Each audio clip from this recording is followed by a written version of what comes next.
All right, everybody, welcome in.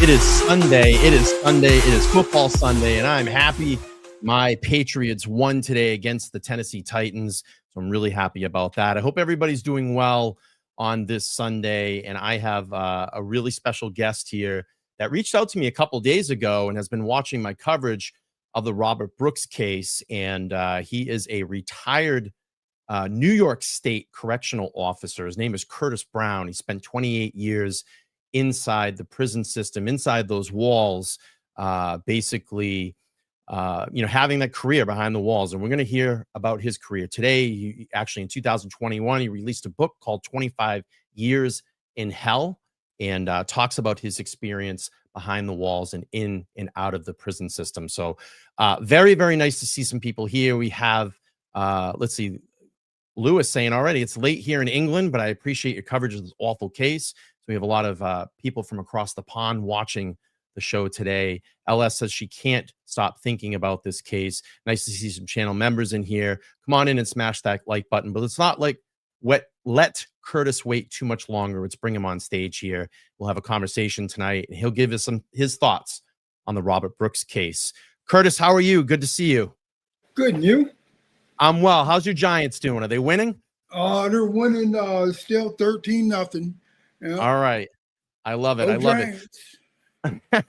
So it's interesting. I got an email from you the other day, and you basically told me a little bit about your story. 28-year vet inside, now retired, and worked up in upstate New York. You were a correctional officer there, and wrote a book called 25 Years in Hell, and wanted to tell your story. Tell us about your experience. Tell us who you are, your background. Let's hear about the New York state prison system. Oh, wow. Well, let me try to tell you a little bit about myself. I grew up here in Elmira, New York. Lived here all my life. Married with one child. Worked in local factories before becoming a correctional officer.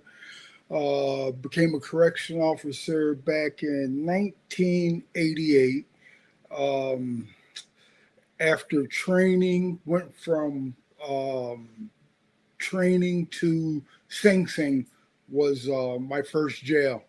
And Sing Sing was a good jail. Good jail to train at for a young guy, because there's a lot going on. You can learn a lot. So I stayed there for about a year. It's kind of funny though, because my other counterparts, my that came to Sing Sing with me, they immediately transferred out of Sing Sing. They put them for the other jails where there were, I guess, more people like them. Not. Yep. Sing Sing was like a melting pot. You had blacks, whites, Hispanics. You had a little bit of everybody, working there. That's what made it so great too.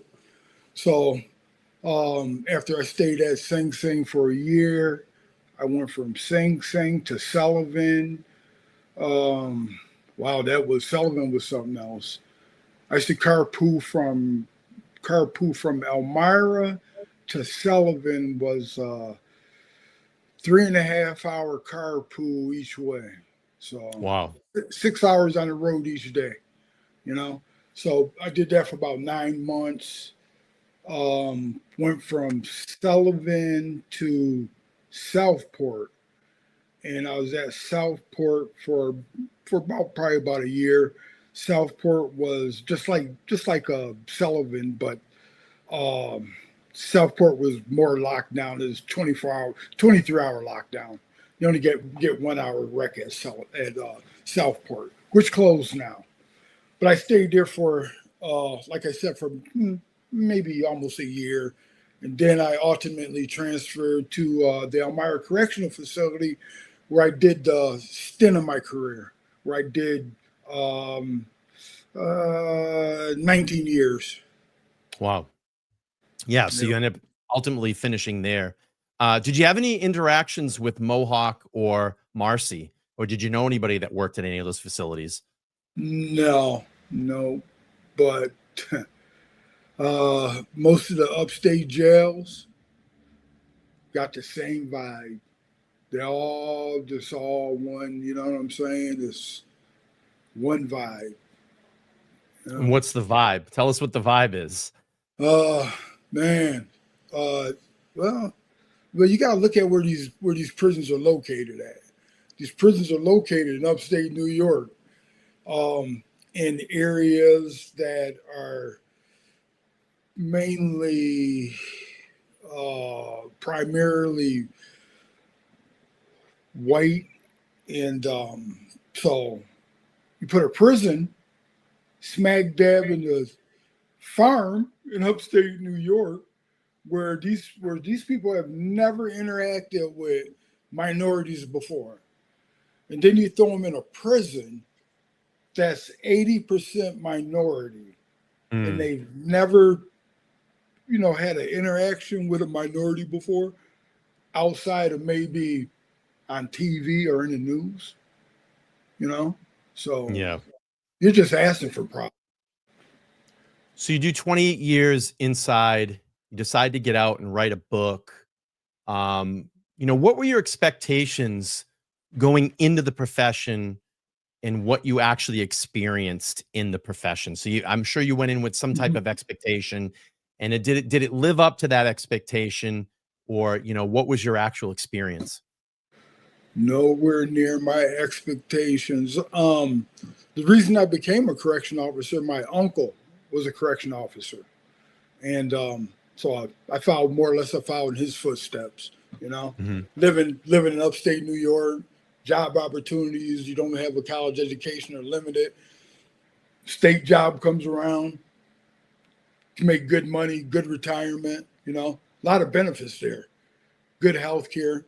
So yeah, I was on board with that. So I took the job, and man, I thought I'd go in there and do my job, which is care, custody, and control, and eventually, move up the ranks, take some tests, which that never happened. So uh, it was not anything what I thought would be like for a correction officer, for an African American correction officer, you know, you know.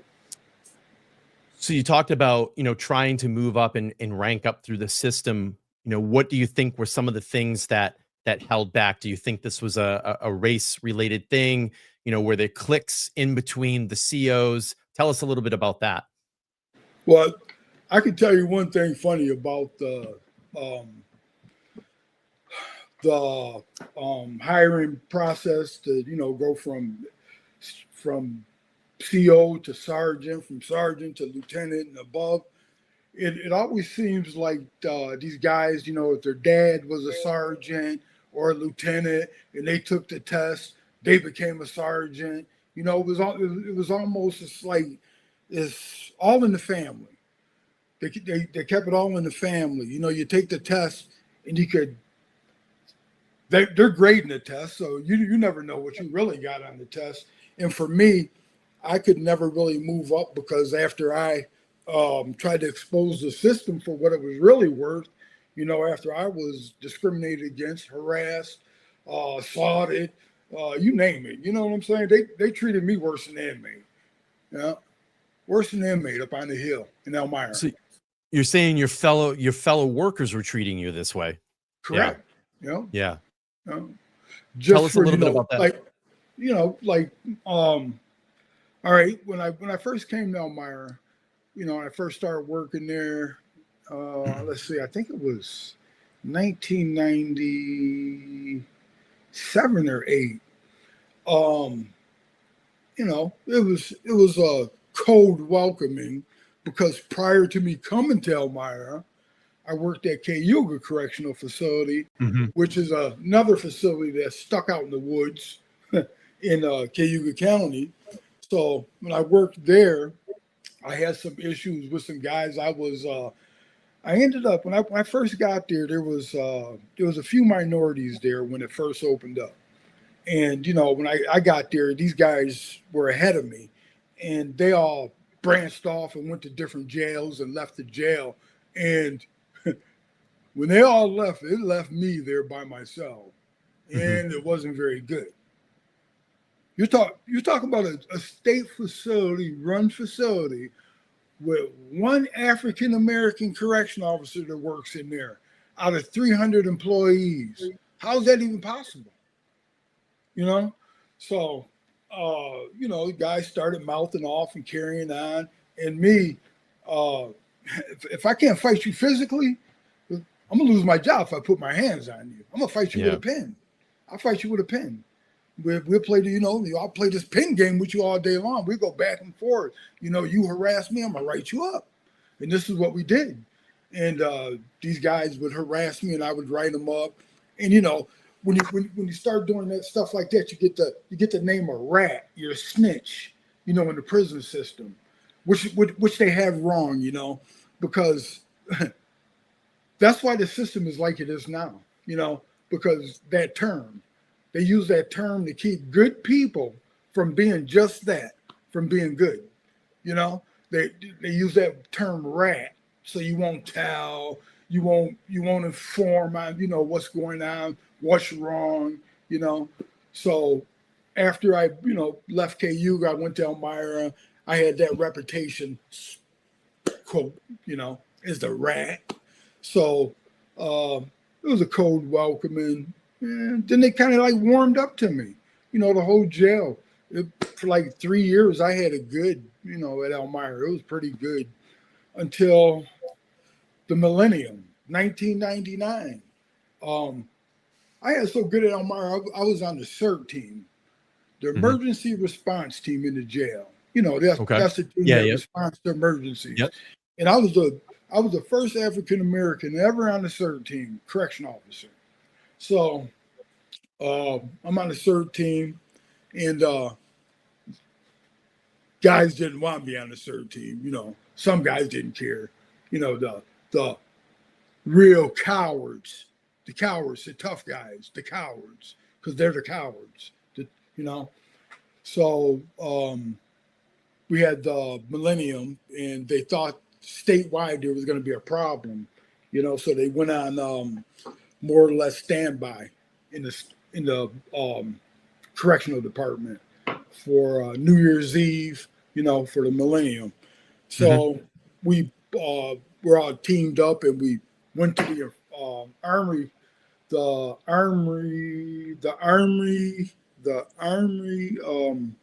armor, and we're all sleeping there and training there, getting ready just in case anything happened. Man, I'd never seen so much racism in my life in one spot. Only black guy there. Started out, as soon as I got to the jail to retrieve my my gear, right? I get to the jail, park my vehicle, go in to get my gear out my locker like everybody else. On my locker, there's a big sign, token, not welcome, So wow. Take that off, get my gear, go to the army barracks with everybody else. And then there, I heard everything from house nigger to everything else, out of these guys' mouth, So, yeah. So then after that happened, I basically, wow, I feel like I'm telling you the whole book. That's all right. And anybody, I'll just do this really quick for anybody that's coming in. I'm speaking with 28-year retired veteran, New York State correctional officer. His name is Curtis Brown. He wrote a book back in 2021 called 25 Years in Hell. I have the link attached to the chat there, and if anybody wants to grab it, you can grab it digitally. Right now, it's currently out of print, but you can grab them digitally. And he's just telling a story about his life inside the walls. And he reached out to me because of my coverage on the Robert Brooks case. So we're going to get into some of that as well, and his thoughts on inmates and COs inside the walls as well too. It's funny. I heard you say rat, and we hear that a lot in prison term among the inmates. And it's funny how that kind of spills over into the CEO CO culture as well too. You know, what were some of the things that you faced? You said that you were harassed, you were you know, verbally harassed. What were some of the things that you saw among the COs towards you? Towards me, oh Yeah. wow, man, these guys were relentless. I had my tires slashed numerous times on state property, and I would go in and I would report it to the dep of security. Now this is the dep of security. He would almost blame it on me that my tires are slashed. He would blame it on me that my tires were slashed. This is the mentality that these people have. That this is the way they think. And like I said, when I was at the armory during the millennial with the CERT team, I eventually came back to the jail and I quit the CERT team. And man, these guys, you know, they had the lieutenant trying to get me to stay on the CERT team, but I didn't want anything to do with any, you know, being around these guys like that. You know, they didn't want me around. So I quit that, but they would still harass me, take my time card, rip it up, put drawings and writings on my time card, you know, like I said, slash my tires, uh, harass me when they see me out in the street with me and my family. Uh, Man, it was just relentless. These guys were. I even had one guy. His brother-in-law was Elmira cop, and I had the local Elmira PD harassing me. They would just stop me, you know, for no reason. Just stop me, you know, in my car. And I never had any contact with the police ever until after I filed charges of discrimination upon the Hill against the Elmira Correctional Facility. You know, so When this is the way these guys operate. Yeah, I mean, you probably just came to this mentality like, I'm not going to let these guys win, and then you get to a certain point where you just can't take it anymore. When did you start actually reporting all the incidences? Oh, geez. Was it earlier on when you transferred in, Well, or let me back up a little bit. yeah, of Right course. after the incident with CERT, I was also on the honor guard. On the honor guard at the prison. You know, if a fellow officer passed away or, you know, they had a special event or anything going on, you use the honor guard, you go there, you know what an honor guard is. Mhm. So I was only African American on the honor guard. So I'm on the honor guard and I go to a young officer who lost his life, young guy, and he was well liked. He was a real nice guy, good guy, and his family was liked. And I mean, there was tons of people at his wake, and so I'm standing outside at the wake, and when it came time for us to come in after everybody else had viewed the body, and it was our turn to come in. The honor guard, we come in, and I come in the door, and there's a lieutenant standing there, and he had just retired maybe 2 weeks ago, just left the jail 2 weeks ago. He's standing there talking with the other staff at the jail, and he turns around, and it's this local funeral home where not many black people go to get, you know, buried or have their Mhm. services. So he turns around, he looks at me, and he said, I didn't know they let niggers in here. Jesus Christ. Oh, after the honor guard situation and the CERT incident, I backed up and I told these guys to leave me alone, you know, and they, like I said, they wouldn't. They would harass me, steal my time card, slash my tires. I had no choice. They backed me in a corner. So I came out swinging with a pen and I started writing everybody, you know, the commissioners, employee relations, everybody. Anybody in the state, I wrote at one time during my career. And What you was know the, what the general I was going to say, response what was is? the response? They don't care. That's why they have the situation they have right now. That book I wrote is the precursor to Robert Brooks. What do you think was going to happen?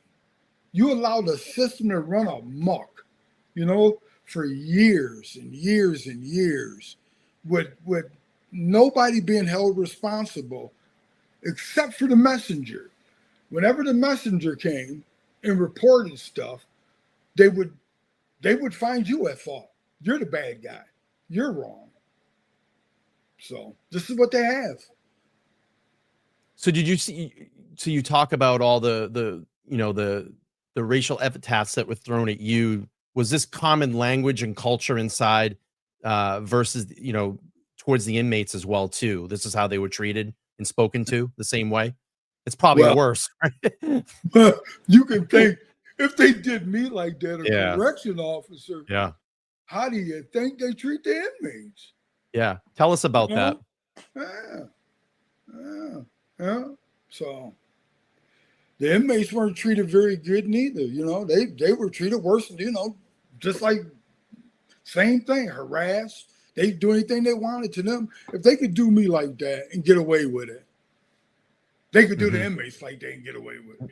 What are some of the things they did? Tell us about some of the situations. Do you have any incidences that pop out in your mind? As far as with the inmates, yeah, I can think of one incident that really stuck with me. I remember at one time we had a problem I worked in the food service area for a lot of my career when I worked at Del Mar facility. So I remember one time we had to use reception center inmates to run the food service area. So I was in charge of sitting at the door and marking the inmates off as they came in the door, the reception center inmates, so we keep track of them, know who we had down there, in the area. So I'm sitting there in the mess hall, and this mess hall was closed. And the other mess halls were open and running, but the front door was open so the inmates could come in. I'm sitting there marking them off, and it's quiet. And so all of a sudden I hear a door slam, and I hear all this commotion out in the hallway. And I go out in the hallway, and I look down the hallway, probably maybe 30 feet from me, 40 feet less. And got this poor inmate on the ground. Poor kid couldn't have weighed more than $150. He's on the ground. You got 10 COs on top of him, stomping them, kicking them, just putting a boot to this poor guy, And I'm standing there and I'm just looking. And I'm like, wow, what are these guys doing? I'll just get him up off the ground and handcuff him. They just keep on. I mean, you see him feet coming up waist high, coming down on this guy, just slamming down on him. And I'm standing there, and I just started standing there, and I moved further out into the hallway so they could see me.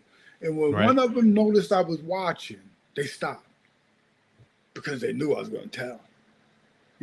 So where do you think this culture comes? I mean, obviously, someone comes in, they're a new CO, new correctional officer. They're green, they don't know anything. They come in. Is it like almost like a college frat atmosphere type of behavior inside there? Do you kind of have to be the accepted one into the group? Is that where they learn this kind of beat up culture and the way that they act inside? How does this happen? You got that right. Yeah.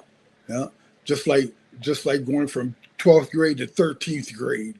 You know what I'm saying? That's the way some of these guys act, like juveniles, immature,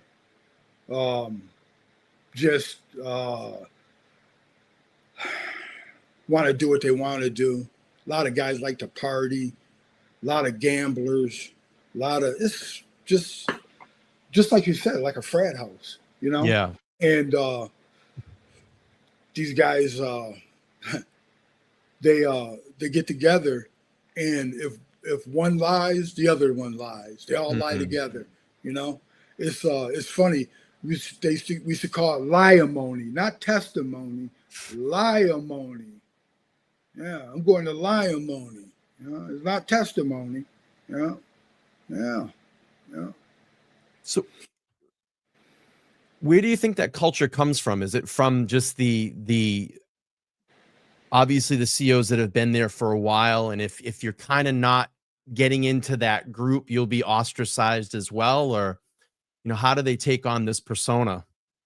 I think it's from times past, Mm, generations. And they want to keep that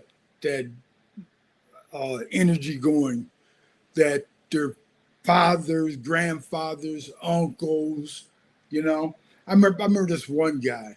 He was like one of the worst of the worst. He used to love putting his hands on inmates. You know, I wouldn't see it, but I would hear about it.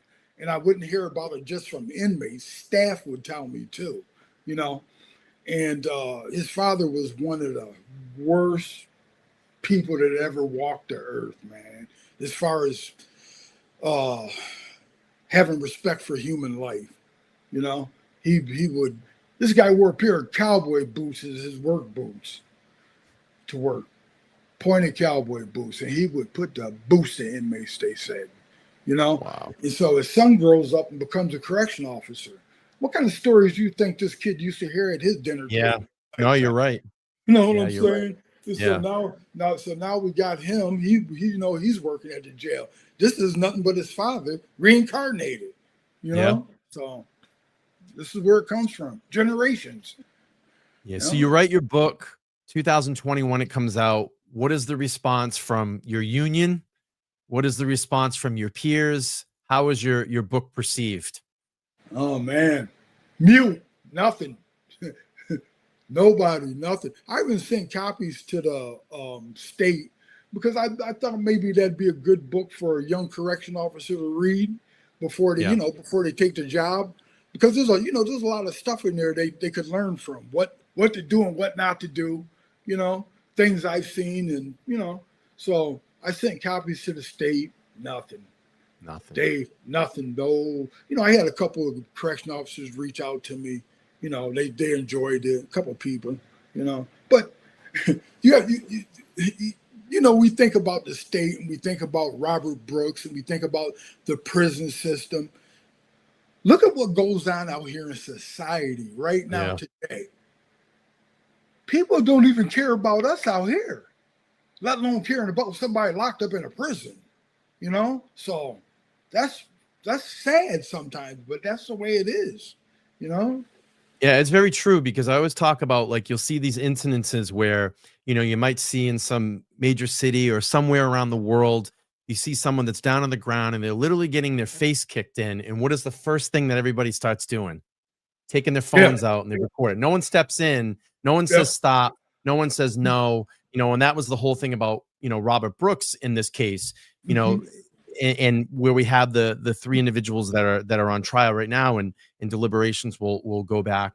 We'll start again tomorrow. But it's like, their defense attorneys are trying to separate them and say, they didn't have any part to do with this. Their part was very minor. And this as well, because you were inside the walls, you were inside the system, you live this profession, you have every opportunity. Doesn't matter your rank, no matter who you are. If you are a CEO, you have the opportunity to step in and say no, or you have the opportunity to step in and say stop. And that's what these guys didn't do. No one stepped up because they were probably afraid to say anything. And you were one of these, you were someone, Curtis, that wasn't afraid to speak out against this stuff like this. Correct. Matter of fact, I had a story in my book as Sing Sing. Had a guy down in the box in Sing Sing on the emergency response team, Red Dot. They call Red Dot to the box. What had happened was some young guy let some inmate out of the box. Inmate had set his cell on fire. The young CO put the fire out, left the extinguisher right in front of the inmate's cell with the inmate. Inmate grabs the extinguisher, and now he's holding everybody off with the extinguisher down in the box. Sprayed the sergeant in the face with the extinguisher. Sergeant went and got the fire hose out. Now there's water all over the on the floor. Yeah. By the time we responded, I get there. I get sprayed in the face too, because I'm one of the first ones to walk up to them and tell them to put it down. I get my shot in the face. Um, I get the hose, the water hose. We get the fire extinguisher out of his hand, and then these guys wanted to put the boot to him. Wanted to start stomping and kicking on him and carrying on, and I was there, so I felt like if they kill him, I'm part of the death. So I was like, well, no, that's it, guys. That's it. It's over with. You didn't get sprayed in the face. I did. You know what I'm saying? I looked at the sergeant, and the sergeant had got sprayed in the face, and the sergeant was like, that's right. Because they didn't. But they want to put, you know what I'm saying? They want to kick this guy in the head and beat him up. You know what I'm saying? So, yeah. It's almost like a bloodthirst. It's like these guys are just bloodthirsty. Yeah. They're bloodthirsty. I know what I want to add. I'm sorry. Yeah, that's what happens a lot. When they get worked up, people's emotions. And I don't know, guys just like putting their hands on people. Just like to rough people up. So I wanted to ask you, doing time inside the walls, you're essentially doing that at time as well. I mean, you're in there, you're doing that time with these inmates. Is it hard to distinguish at certain points? And I don't want to say, and maybe you can clarify, it's kind of like living two different lives. You're inside, you come out. How do you start distinguishing that? And how do you, because obviously, it's your profession, it's your job when you go in, but coming out, I mean, is that really difficult doing the back and forth and having to switch modes like that all the time? Well, think about it just for a regular correction officer, just a guy going in there trying to do 8 hours, right? Yeah. With no problems, right? Now take me, African American, trying to go in there and do 8 hours. I gotta be discriminated against, harassed, assaulted, and everything else just to do my job. So I got more on me than the average guy would have. But for me, luckily, I had family, friends. I go do my job and come home and relax, and try to find some peace. And as far as doing my job, it was always, for me, like I said, it was care, custody, and control. Just go in there, do your job, care, custody, and control the inmates. No more, no less. I'm not in there trying to make no friends with the inmates or anybody else, for a matter of fact, and be fair, firm, and consistent. That's all you have to do. And I was able to do that, even though I used to get harassed and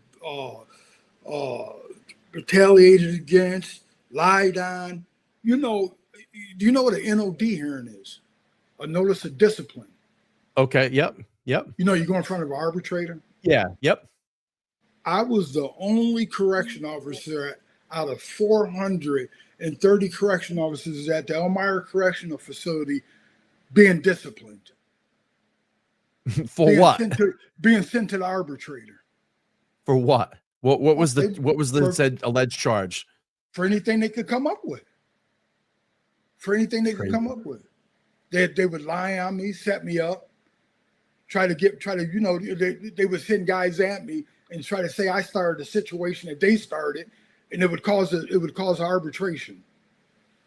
It's crazy. So not only is this happening to inmates, this is happening to you, someone that's actually in the system that's supposed to be standing side by side with their brothers in arms, and they're coming after you as well. It's insane. So you asked the question, how do they treat the inmates? Yeah. If they treat me this way, how do you think? Yeah. Wow.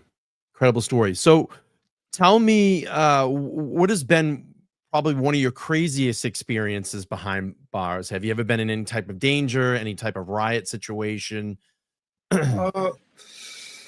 One of the craziest things I can remember, I think it was 2000. No, not 2000. 1998. They had a semi-little, it was like a little riot in Elmira. They had, it was around lunchtime, when they start cracking all the inmates out for chow.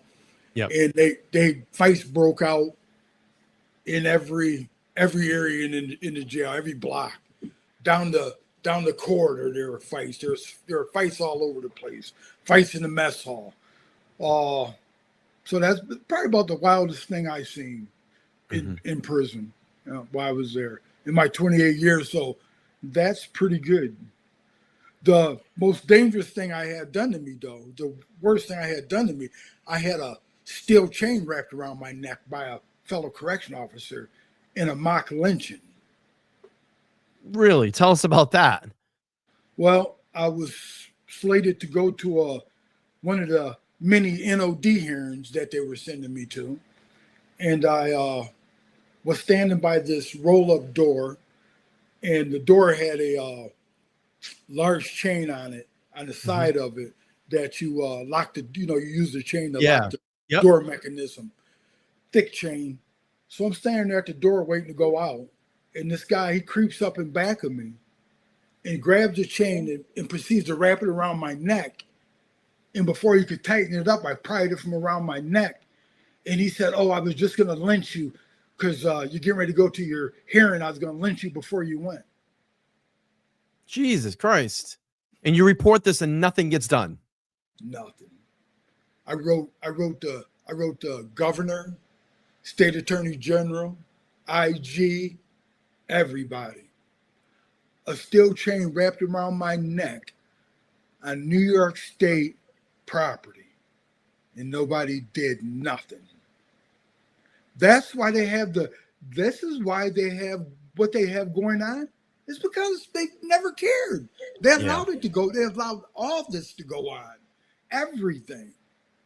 But the book I wrote, like I said, was a precursor. I've told them all this for many years. The things that they allow these people to do and get away with, but don't listen to me.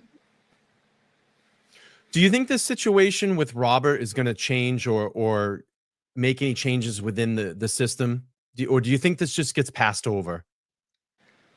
It's kind of sad because like I wrote in my book, the system is so broken, it's almost beyond repair. Because you have so many people with that same mentality. How do you stop them all? Yeah. Where do you stop them? I was thinking about that the other night. I said, man, the only way I could really see this ever really truly stopping is you'd have to have two groups of people in there. You'd have to have security staff, and you would have to have some people that you truly vetted. Keep an eye on their security staff as they went along the day and did their jobs. Yeah. Yeah, it's crazy to think, it's because they're all going to lie together. Yeah. It's just like, can there be any reform at this point? What do you do? Do you just, change the whole system over, get rid of all these people that have been grandfathered in and been in the system for so long?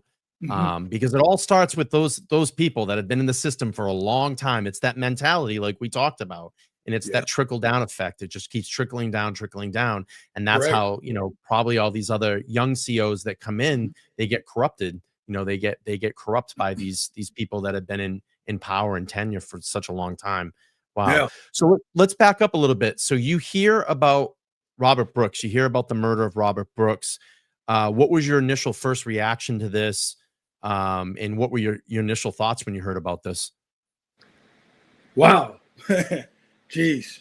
When I seen that, I was dumbfounded. I was like, are you kidding me? Mm-hmm. And my first reaction was, who let that tape out? Who allowed that tape to get out? And it was really surprising. Excuse me. Yeah, sure. That the tape was even public, sent out to the public to view. Come to find out, State Attorney General let it out. Mm-hmm. And it surprised me that she exposed them like that. That surprised me. Because this has been going on for years. This is nothing new. You think that was their first rodeo? Yeah. You think that was the first time they ever laid hands on anybody? That's not their first rodeo. Yeah, and it's crazy to think, Curtis, that they've probably done this hundreds of times before and beaten people within the inch of their life, and they've never gotten to the beyond point, and people have pulled through and made it. And it was just, it's Robert's case that kind of blows this door wide open. And it's crazy that you say that, because you would think this would be something that would be covered up and hidden. And the AG just steps in and says, nope, this one we're going to talk about. We're going to expose this. Do you think it's the fact of this, that those body cameras were not supposed to turn on and they triggered and came on? And I bet you it has something to do with that, because if they just turned on and like they were supposed to be using them, I'm sure that footage would have got buried. But someone knew that these tripped and probably was going to whistleblow this if it didn't come out. That's what I think. Or the AG, because some of these guys were already, had already done other stuff, and went in front of the AG and spoke to the AG and lied and said they didn't do it. Oh, I don't put my hands on inmates. A couple of these guys were some of the same guys. Maybe she got pissed over that. Maybe she was mad and said, damn, you lied right to my face. There you are right there beating this guy to death. Maybe that was it. I don't know. It just surprised me that they blew the whistle on themselves. They exposed. And then we hear, yeah, absolutely. And then we hear a lot about, falsifying reports. Does this happen? This must happen all the time in the system, right? Just you're smiling. See the smile. I went to a lot of NODs. They were all falsified. That's just writing a false NOD on me is like writing a false report on an inmate. Yeah. You know what I'm saying? They do it all the time. It's just like if they choose an inmate that they don't like, get on the wall. They get him on the wall, puts his hands on the wall, start frisking him, pinch him under his arm. Arm comes off the wall. What do you think happens after his arm comes off the wall? Dad beat that guy to half to death. Come on, it happens all the time. It's just it's the stuff that they allow to happen. What was I going to ask you? God, there's so much to unpack here. So much to unpack. So you see, now we're waiting here and we're looking. We're going into what, almost day 4 of deliberations. You've been watching my show. I'm sitting here going, what is taking this freaking jury so long? I mean, the evidence is right there in front of us. How are you feeling about this verdict? Do you think these guys are going to get something, or do you think some of them are going to walk? I think it's the definitions. I think they're tied up stuck on the definition of manslaughter and murder. And then you got gang assault too in there. I think they want to get it right, and which they should. They want to get it right, and you figure it's only been the first day they deliberated for what, an hour and a half, maybe. Yeah. So this really the true, 2 days of deliberation. I don't know. For me, it should have just been come back quick. Yeah, you would have thought, but you got these people that live up in that area with these people. What would it look like if they just ran in there and said guilty, come back out in an hour? They didn't even give them the benefit of the doubt. You know what I'm saying? So let's give them the benefit of the doubt. Maybe let's give them each 5 hours. You know what I'm saying? They did 1.5 hours. They did what? Second day, 5.5 hours or whatever. Did another 5.5 hours, and maybe Monday it'd be other 5.5, and it'll be over. Yeah, I was very surprised, like reading the reports, how many times the jury went back and asked questions. I mean, you don't see it really that much. They were asking to look at, I think like Gallagher. They wanted to see some reports, I think, that he written. And they wanted to look back at some other testimony. And it was like, I was really surprised. I mean, this jury seems really in tune as to what's going in, because you do get some juries that go in and they just, they might go in and deliberate and they're not asking, a lot of questions. But I think you are right. I mean, getting those definitions down, making sure that these guys get the correct sentences. But to me, just go, see you later, pal. Have a nice time behind bars and and I hope Yeah. you get what you deserve. What's life going to be like for these guys behind bars? What's life going to be like for these COs that can get convicted and do their time behind bars? That's scary. Who knows? This They might live a life of luxury. Who they might get pampered, or they might have a rough time. One never knows. Where they go and how they're treated. I've seen staff in prison before though. Right before I retired, there was a sergeant that had killed his wife and her lover, and he was doing time for murder, and he was in PC. They had him locked in PC, and he didn't look like he was too comfortable in there. I didn't work in the area. I just happened to be able to make rounds in that area because at one time during my career, I became the IGRC supervisor, which was a civilian job that I had to take over as a correction officer. Mm-hmm. But so I had to make rounds in the area, and I seen him in the cell, and he didn't look too comfortable in there. He didn't have the luxuries in there. So I don't know.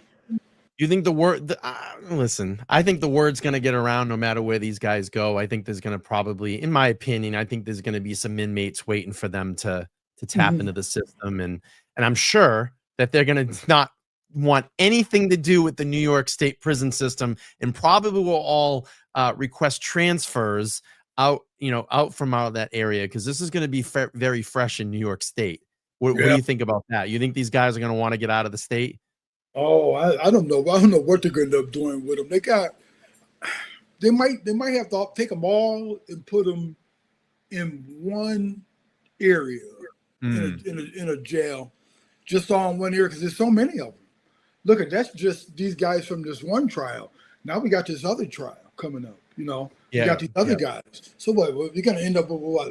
Maybe 16 correction officers going to prison. You got to put them on a gallery all together somewhere or something in one jail, What a wild twist of fate, though, if they end up in Marcy or Mohawk. I mean, that would just be wild. Oh, I don't even think that jail should even stay open. Yeah. That's just I think that'll always be a bad place right there.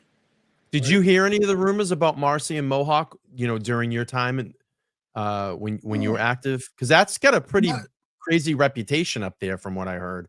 Yeah, just as the mental hospital, that's it, where they send inmates with mental conditions. Mm-hmm. That's about it. I've never worked transportation and went up there and took a trip, or never worked in there or anything like that. So, no, not really. Well, why don't we do this? I'm sure that the audience that's watching tonight might have some questions. If you all have some questions, let's drop them in the chat for Curtis. I'm sure he can answer your questions. Again, if you're just popping into the chat here, we have Curtis Brown. He's a retired correctional officer that did 28 years in the system, and you can check out his book. I have the link in my chat, attached to the chat. It's called 25 Years in Hell. You can get the digital version through Amazon. And he wrote the book back in 2021 explaining his time and all the horrible things that happened to him being a CO, and seeing what he, all the things that he got to experience behind inside the walls. So LS says, thank you for coming in, Mr. Brown. I will read your book. So sorry that this happened to you. And a lot of people are saying, hopefully we get a verdict tomorrow. I'd like to see a verdict tomorrow. And we have a couple of people here saying that 100% guilty. I would love that. I know Curtis would love that. And then we have one more CO that's going to go in trial in January. I think his last name is Fisher. I think he's going to be the final one. And a lot of these guys took pleas right away because they knew they were probably going to be cooked. Bruce Cook asking a question for Curtis says, does every prison have a beatdown squad? Oh, I'm quite sure they do. Every prison has a welcoming squad, Every single one of them. I know we did. There was had a couple of squads. They had guys that on different shifts. You know, walked around. They had one crew. They called them the Black Glove Squad. Walked around with black gloves on all the time, putting their hands on inmates. But like I said, when I worked up at Elmira, I didn't. They didn't do that around me because I would be telling, but I heard the inmates would tell me what happened, and I would hear from other staff what happened, and the stories would match up. Who put their hands on who and what happened. So every jail Yeah, I has mean, a squad, of course. let's see. Starfish Coffee says, LTL, what do you think about the documentary, The Alabama Solution? I haven't seen that one. But I've watched a lot of prison documentaries like on, Discovery. We see it a lot in movies too. They talk about beatdown squads. I mean, Shawshank Redemption had a beatdown squad. It is, it's very common what we hear in the prison system. Again, if you have a questions for Curtis, please throw it here in the chat. We'll pull that up. And you can ask him your questions about being, in the system behind the walls for 28 years. Robert Brooks did not deserve, his fate inside Marcy like that. And hopefully tomorrow, Curtis, we get a verdict. I'm feeling that that we may, and I hope that it is the right verdict because I don't want any of these guys to walk. I don't think they will. I could see probably the minimal charges of manslaughter, but they're going to get something. I think they're going to get something. Yeah, no man, no human being deserves to be treated like that. Nobody. Yeah, I agree. Nobody. So Luis is asking a question. Curtis, you're amazing. She's just asking, why is your book out of print? I didn't know it was out of print. I'm glad you told me that. I thought it was still in print.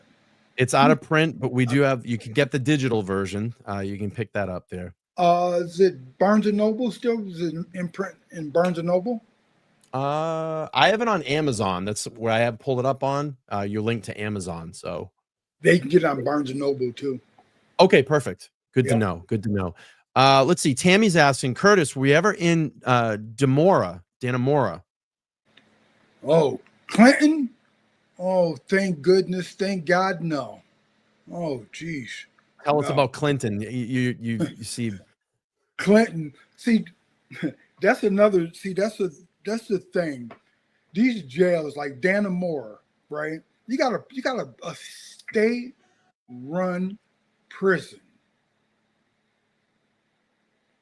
0 African Americans, 0 brown people work there as correction officers. 0. You might have 1, maybe. Mm-hmm. How is this even possible?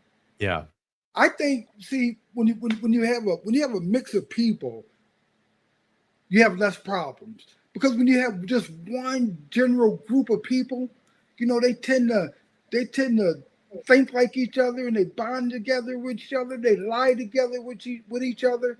When you have different people, you have different ways of thinking. They don't all think alike. They think different. I don't believe in putting my hands on inmates.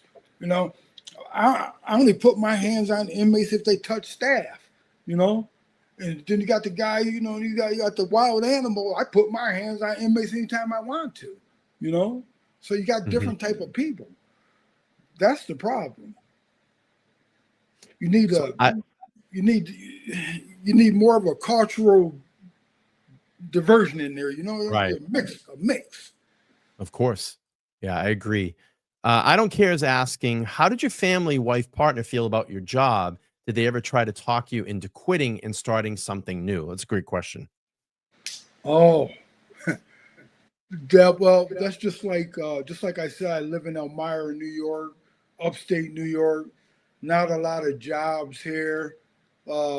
Factory jobs don't pay very. They pay a little money. You don't pay a whole lot of money. And then when you're given an opportunity to have a state job and make that kind of money, and with a retirement and the benefits, no, I'm not quitting my job. You can harass me all you want to. I'm not quitting my job. That's just me. Some people quit. I don't quit. I'm not a quitter. I don't quit. That's just me. Yeah. Let's see. I saw another question I want to get to. Again, Curtis, I want to thank you for your time today. Josie says, I lived in Buffalo. Everyone I know who works for the New York as a New York doc absolutely hates it. Nothing is better since the strike. They still have the National Guard, the prisons, because they are so short-staffed. Yeah, talk about short staff. What happens in those conditions in those times when the prisons are so short staffed? Is stress really high at those times, COs and inmates? Well, they kind of, at this point, they've created more stress by going on strike, which was, I don't know why they went on strike, because they just had a contract. They could have dealt with what they were dealing with in a contract. Mm-hmm. So they go on strike, causing people to get fired, lose their jobs, and how really rough can you say you got in prison when you got 10 correction officers in a room beating a guy to death? How short-handed can you be? Right. You know what I'm saying? How short-handed can you really be? That's a good point. So, Paula's asking, Mr. Brown, did you ever work in a female prison? Oh no. Thank goodness no. No. No, they have a number of female prisons in New York State, and no, I never worked at one, but I knew guys that did, and they didn't have even though they went there and they tried to do their job in a female prison, sometimes the females would accuse them of things that they weren't doing, and then the guys that were doing things didn't get accused. So it's kind of difficult for a male in a female prison. Wow. We have this in the chat, Curtis. Ronnie B says, Robert Brooks is my nephew, and I want to say this is having a tremendous effect. Ronnie, I want to, my condolences to your for your loss. And I'm glad that Mr. Brown could join us today to talk to us about his experiences being a CO inside the walls and experiencing a lot of things that have gone on, some really horrible things. And I'm sorry, Ronnie, that this case is not getting national attention. I really wish this was more national, worldwide attention, because people need to know for the things that are going on inside our prison system. And I have to say that, this calls, in my opinion, this has to be tremendous reform across the board. Something like this can never happen again. And I also say that every single CO that's inside any prison, and I don't care the amount of money, they have to be wearing a body camera at all times. Have to be wearing a body camera, because if there's another situation like this, where God might be looking over and trips those cameras, we need to know about it. We need to know about it. Oh, let's see here. Yeah, it does. And Brooks, you're right. This does need to be national news. I mean, there's only been a few local news organizations up in Syracuse that I've seen cover it. Duty Ron's done a phenomenal job. I know Stephen A. Smith was very vocal about this and still remains to be very vocal about it. And it needs to be talked about. It's a very important case. Steph says that, Ronnie, we will see justice tomorrow. Hopefully we do. Hopefully we do. I hope that we get a verdict tomorrow. Mr. Brown, any parting words here before we end the live stream today? I'd love to have you come back sometime, maybe after we get a verdict and this case is settled. You can tell us about, your thoughts on this case. But please tell the audience here any parting words. It was great. Thank you for having me. It was a pleasure. And anytime you want me to come back, just email me, text me, or whatever, and we'll set up another date. But as my parting words, I just hope eventually that the state finds some way to fix the broken system, the system that's broke. I complained for years about what was going on with me in the system being broke. And I hope finally now that they see that these guys lie and they do things other than what they say they do, and now they see it for themselves, somebody do something about it. Stop them. I hope somebody stops these guys from hurting or killing the next inmate. Yeah. And not only for inmates, but for other COs as well. The brothers Yeah. in arms that stand next to him needs to be Right. reformed all across the board. And I completely agree. Again, this was a gentleman that was on panel with us tonight. His name is Curtis Brown. He wrote a book back in 2021 called 25 Years in Hell. I have the correct link to the Barnes & Noble attached to the chat now. So I appreciate my moderator for doing that. And please go check out his book. And if not, you can find it. If you don't want the hard copy, you can find it digitally on Amazon. You can download it right to your Kindle and read it there. Curtis, thank you so much for your time today. And maybe after the verdict here, we have you come back and give us your opinion about the verdict. Okay. Thank you. Once again, thank you. And everybody, you have a good evening. Absolutely. Thank you so much. We'll talk soon. Okay. Yep. Thank you. All right. Take care. All right. That was Curtis Brown. I want to thank everybody for jumping in to the chat tonight. It's very important here. I'm going to continue to keep my eyes on the Robert Brooks verdict. And once that happens, obviously, we'll do some reporting on that. And hopefully we get a verdict tomorrow. Thank you all for being here. My moderators, my members, I appreciate all of you. And the verdict will be live streamed, but I won't be able to live stream in real time. I do have to work tomorrow, but we will do a follow-up show, hopefully, if we get the verdict tomorrow or when we do get a verdict, and we will talk about this. So thank you all for being here. Enjoy the rest of your Sunday. Again, thank you to Curtis Brown for jumping on panel and telling us about his experience as being a CO in the New York Correctional Facility up in upstate New York. Everybody have a great night, and I'll talk to you soon. Take care. Bye-bye.